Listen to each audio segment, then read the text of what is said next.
Welcome to Gayathri Karthik channel. நான் வந்து இன்றைக்கி போரூர் சரவணா ஸ்டோர் தான் வந்திருக்கேன். சும்மா என் ஃப்ரெண்ட்ஸோட ஷாப்பிங் பண்ணலான்னு வந்தேன். என் ஃப்ரெண்டு ஒருத்தவங்க வந்து பார்த்திங்கன்னா ப்ளவுஸ் பிட்லாம் வாங்கணும் அப்படின்றதுனால இங்கே வந்திருக்காங்க. சூஸ் பண்ணி நிறைய ப்ளவுஸ் பிட் வாங்கினாங்க. எல்லா கலர்லேயும் இருக்குதுங்க, எல்லா ஷேட்லேயும் இருக்குது, வாங்கலாம். நான் வந்து பார்த்திங்கன்னா ஒரு ஃபங்க்ஷனுக்காக ஒருத்தவங்களுக்கு கொடுக்கறதுக்கு ஒரு சாரீ எடுக்கணும் அப்படின்ற மாதிரி சொல்லியிருந்தேன். ஸோ நெக்ஸ்ட்டு வந்து பார்த்திங்கன்னா சாரீ செக்ஷன் தான் போயிருந்தோம். எப்பயும் போல் லேடிஸ்க்கு சாரீ செக்ஷனில் நிறைய டைம் ஆகிற மாதிரி எங்களுக்கு அங்கே தாங்க நிறைய டைம் ஆச்சு. நான் வந்து பார்த்திங்கன்னா ஒரு ஒரு சாரீ அவங்களுக்காக எடுத்தேன், ஒரு சாரீ எனக்காக எடுத்தேன்.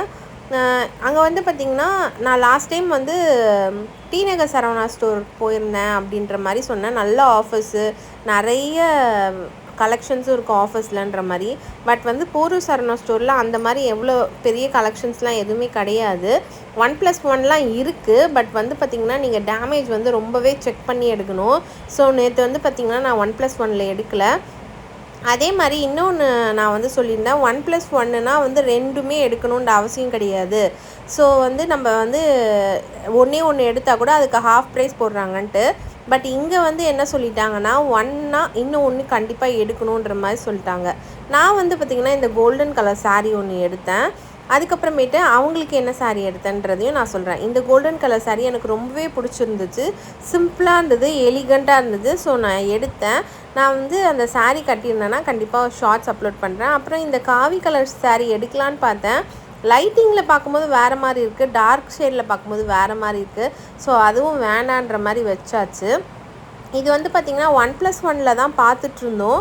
நான் வந்து ஃபஸ்ட்டு சொன்னேன்ல, 1 எடுத்தாலே ஹாஃப் ப்ரைஸுன்னு சொல்லிட்டு. ஸோ அந்த மாதிரி நினச்சி இது எடுத்தேன். பட் அவங்க என்ன சொல்லிட்டாங்கன்னா, நீங்கள் இன்னொன்று எடுக்கணுன்ற மாதிரி சொல்லிட்டாங்க. நான் எந்த சாரீ எடுத்தாலுமே டேமேஜாக இருந்தது. டேமேஜ்னால் ரொம்ப பெரிய டேமேஜ்லாம் கிடையாதுங்க, கண்ணுக்கே தெரிய மாட்டேங்குது. நம்ம பழைய வீட்டில் வந்து ரொம்ப நாள் யூஸ் பண்ணாத துணி வந்து புள்ளியாக வந்து அங்கங்கே ஓட்டை விழுந்திருக்கும்ல, அந்த மாதிரி இருந்துச்சு. சரி வேண்டான்னு சொல்லிட்டு வச்சுட்டேன். பட் இந்த சாரீ ரொம்பவே அழகாக இருந்தது. சிங்கிள் சாரீ எடுத்தால் 895 சொன்னாங்க. பட் அந்தளவுக்கு ஒர்த் இல்லைன்ற மாதிரி வச்சுட்டு வந்துட்டோம். நெக்ஸ்ட் வந்து பார்த்திங்கன்னா இந்த சாரீ தான் வந்து நான் அந்த ஃபங்க்ஷனுக்காக எடுத்திருந்தேன். நல்ல ஒரு க்ரீன் கலர் சாரீங்க, பார்டர் வந்து பர்பிள், பார்க்கவே ரொம்ப எலிகண்ட்டாக சூப்பராக இருந்தது. ஸோ வந்து இதை நான் சூஸ் பண்ணி எடுத்துக்கிட்டேன். உங்களுக்கு இந்த வீடியோ பிடிச்சிருந்தா லைக் பண்ணி, ஷேர் பண்ணி, கமெண்ட் பண்ணுங்கள். அப்புறம் காயத்ரி கார்த்திக் சேனலை சப்ஸ்கிரைப் பண்ணுங்கள். பாய் பாய், தேங்க்ஸ் ஃபார் வாட்சிங்.